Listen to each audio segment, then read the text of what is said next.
How to draw a Rubik's Cube, 4 levels of complexity. Level 1, Orthographic Projection. A simple way to draw a Rubik's Cube is with orthographic projection. Orthographic projection sounds tough, but it's really easy.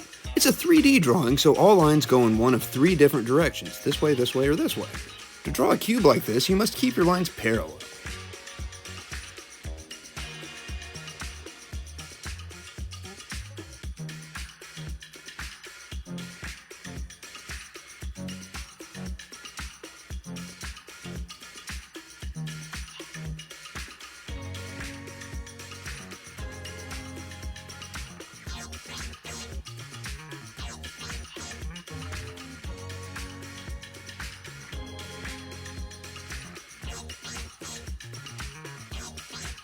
When you're happy with all of your lines, trace over it with a pen and color it.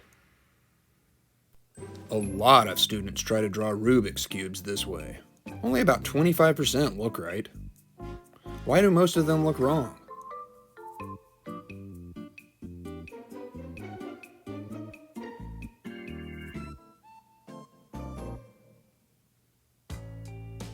Level 2, mess up the colors. Most Rubik's Cubes I see are not solved. By messing up the colors, you can instantly make it look more interesting and realistic. Level 3, 1-point perspective. 1-point perspective is another way to draw things that look 3D. In 1-point perspective, you create a space where you are looking at the side of objects. When things move away from you in space, they appear smaller. 1-point perspective uses something called a vanishing point to make the sides of the cube get smaller as they move away from us in space. In this 1-point perspective drawing, all of the lines are horizontal, vertical, or they point to the vanishing point. Level 4, turn the middle with 2-point perspective. 1-point perspective shows us the side of objects. But why would there be 1 point if there wasn't also 2-point? 2-point perspective shows us a view of the corner of an object. It does this by using 2 points. All the lines are vertical, go to the point on the left, or they go to the point on the right.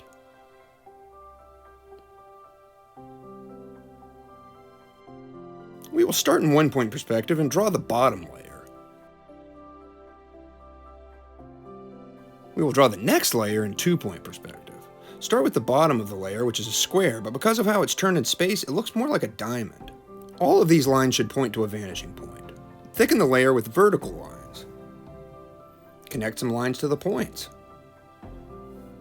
This last layer will be back in 1-point perspective. You can turn the layers in different directions by moving the points, but in most positions one of the points will be off the paper.